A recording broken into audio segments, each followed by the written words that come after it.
Itura-inĩ rĩa Gĩtũĩ gĩcigo-inĩ mbunge gĩa Tondũ ya Rũgongo kaunti-inĩ ya Kiambu nĩkuo ateti a kĩama kĩa DCP maragomanĩte kũmathĩra ngumo kĩama gĩkĩ ũndũ ũmwe na kuha mũingĩ ũkamanyita mbaru. Na mũgambo ũmwe marahiũka gũtetera ũrĩa warĩ president wa kana Uhuru Kenyatta kumana na tharĩkĩra iria koretwo gĩtũngi-inĩ ateti arĩa manyitaga thirikari mbaru, makiuga arĩ na wĩyathi wa kwaria ũndũ ũmwe na kunyita mbaru mũndũ ũrĩa arenda. Tunaelekea uchaguzi mwaka ujao. Sasa umeanza kuzingizia eti Uhuru Kenyatta ndiye amezuia wewe kufanya kazi. Ambia Wakenya ukweli, bwana William Ruto. Uhuru Kenyatta yeye alistaafu. Yeye ako nyumbani. Hata kama anaongea mambo ya siasa yake, kama Mkenya yeyote ako na haki yake kupatiana maoni yake. Lakini kama kazi imekulemea, wewe kaa kando.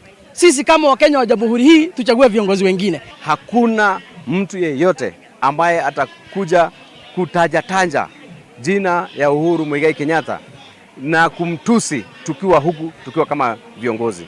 Na tumekasirika sana kwa sababu kama mmeshindwa na siasa, kama mmeshindwa kupanga mambo yenu ya siasa, hamwezi kwenda kutafuta mtu ambaye ameenda retirement kumsumbua na kuanza kumpiga. Na sasa sisi tukiwa kama watu wa mlima tumesema tumechoka. Tumesikia mengi lakini tumefika mwisho. Morotete thirikari nĩ kũremwo kũhingia ciĩranĩro iria yereire mũingĩ na andũ a kũgacĩrithia motungata magatua Uhuru Gĩcuho makiuga nĩ megetete wega kũmũrangĩra kumana na tharĩkĩro ciothe. Kama kazi imekulemea, funga virago zako, enda kwako Sugoi, kwa sababu sisi kama Wakenya wa Jamhuri hii tunakupatia ushuru ya Kenya kila mwaka. Sisi tulitarajia kwamba kwa sababu tulikupatia kura katika msingi ya zile ahadi ambazo ulituahidi, tulifikiria tukupatia kura na tukupatia ushuru ya Kenya utatufanyia kazi.